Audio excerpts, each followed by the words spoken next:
विधायक के टीवीके के वो मंत्री पद की शपथ अब लेंगे। तस्वीरें लगातार आपके सामने। केजे, कमेंट आपकी तरफ से। शपथ लेने से पहले भी कुछ कहा विजय ने, और देखिए ये 9 का आंकड़ा बड़ा शानदार था। अगर वो राजभवन से अगर एक्सेप्टेंस हो जाता पहले तो शायद वो 9 तारीख होती, यानी कि कल शपथ लेने को लेकर बातें हो रही थी। आज चूंकि 10 हो चुकी है, 9 मंत्री भी हैं और 9वें मुख्यमंत्री के तौर पर वो शपथ ले चुके। Now KJ, your comment. जी देखिए, विजय ने अब शपथ ले ली है, ईश्वर के नाम पर उन्होंने शपथ ली है और साफ तौर पर एक बड़ा संकेत देने की कोशिश की है कि जनताओं की आशाओं और अपेक्षाओं पर वे खरा उतरने की कोशिश करेंगे। लेकिन अब उनके साथ जो मंत्री शपथ ले रहे हैं उनकी यदि बात की जाए तो केवल एक के सेंगोटियन के अलावा सभी लोग राजनीति में नए हैं। के सेंगोटियन एआईएडीएमके के कभी बड़े नेता हुआ करते थे, जयललिता के साथ वे मंत्री भी रह चुके हैं, तो राजनीति का लंबा अनुभव है। लेकिन पिछले 3-4 सालों से विजय के साथ जुड़े हुए थे और लगातार उनके संगठन में मजबूती से काम कर रहे थे, तो ऐसे में सबसे ज्यादा अनुभवी के संगठन का नाम है और उन्हें शपथ दिलाई जाएगी। यहां पर एक महिला मंत्री को भी यहां पर जगह दी जा रही है, कीर्तना उनका नाम है। यानी विजय ने अपने इस मंत्रिमंडल जो अभी उनका शपथ ले रहे हैं, जो मंत्रिमंडल बनेगा उसमें उन्होंने अनुभवी एक नेता को रखा है, बाकी सभी लोग नए हैं। लेकिन विजय खुद जानते हैं कि किस तरह की चुनौतियां उनके सामने हैं, क्योंकि यदि विजय के चुनावी वादों की बात करें तो उनके चुनावी वादे भी कोई छोटे बड़े नहीं है। वे काफी ऐसे वादे हैं जिन पर की जनता को भी काफी उम्मीदें थी। यदि उनमें बात की जाए तो उन्होंने आते ही कहा कि मैं 200 यूनिट फ्री बिजली सबको दूंगा। इसके अलावा उन्होंने ये कहा कि 2000 रुपए डिप्लोमाधारी जो भी युवा बेरोजगार होंगे उन्हें दिया जाएगा। 4000 रुपए जो स्नातक होंगे उन लोगों को बेरोजगारी भत्ता एक तरह से दिया जाएगा जब तक उन्हें नौकरी नहीं मिलती। इसके अलावा 8 ग्राम सोने का आभूषण देने का वादा भी विजय ने किया हुआ है। तो ये सभी ऐसे वादे हैं जो जनता को, यानी कि खासतौर पर तमिलनाडु की राजनीति में इस तरह के वादे शुरू से ही, चाहे बात जयललिता की जाए चाहे करुणानिधि की जाए, वो उस वक्त भी ये वादे होते थे, इसी तरह के बड़े बड़े वादे होते थे।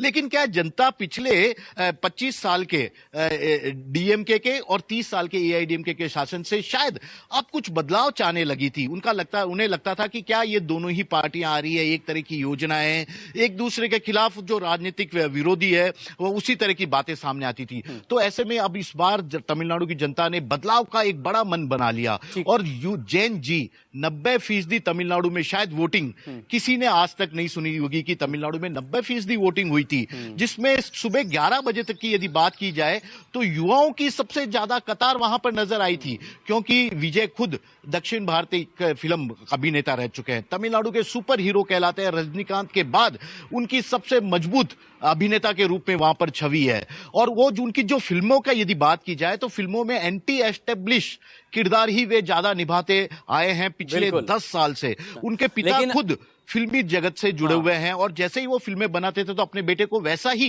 रोल देने की कोशिश की कि जनता के सिर चढ़कर उनका जादू बोले। और अब वही केजे जो आप कह रहे हैं कि सत्ता को चुनौती देने वाला नायक अब खुद सत्ता का जो सबसे अहम पद होता है, यानी कि मुख्यमंत्री किसी भी प्रदेश का, वहां पर जब वो बैठेगा तो ये नायक जननायक के तौर पर कैसे उभरेगा और कैसे काम करेगा, खासतौर पर उन युवाओं के लिए जो कि बड़ी तादाद में उनके साथ जुड़े हैं। कितना ये चैलेंजिंग होगा उनके लिए और कैसे वो दे पाएंगे उन वादों को और उन सौगातों को जिसका वो वादा कर रहे थे, जो ख्वाब उन्होंने दिखाए हैं तमिलनाडु को। इस पर नजरें हमारी बनी रहेंगी। लेकिन प्रभात कुमार जी ना, प्लीज आप कंप्लीट करें क्योंकि आपको बीच में मुझे रोकना पड़ा। फिर अनिला सिंह जी से इस पर एक कमेंट लेंगे, फिर यूपी पर जाएंगे। नाउ प्रभात जी पहले मैं ये कह रहा मकसूद भाई, मैं ये कह रहा था कि कांग्रेस के अंदर केरला में कोई दिक्कत नहीं, हमने मुख्यमंत्री तय कर रखे हैं।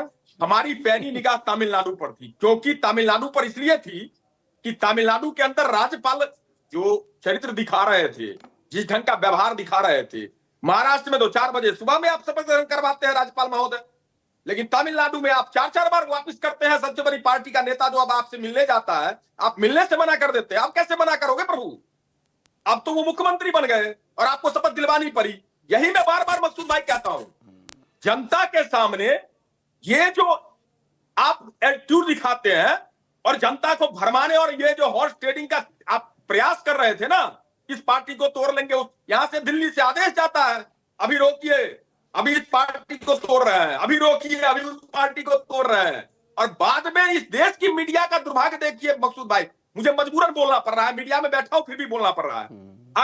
अगर गलती से कोई पार्टी तोड़ के सरकार बनती, तब यही मीडिया कहती ये अब इस तरह का जादू है, ये मास्टर स्ट्रोक देखिए, एक सीट वाली भाजपा ने सरकार बना ली। मतलब अजीब स्थिति बनी हुई है। राज्यपाल बिल्कुल अपने पद के दुरुपयोग का काम कर रहे थे, मुझे कहने में कोई संकोच नहीं है।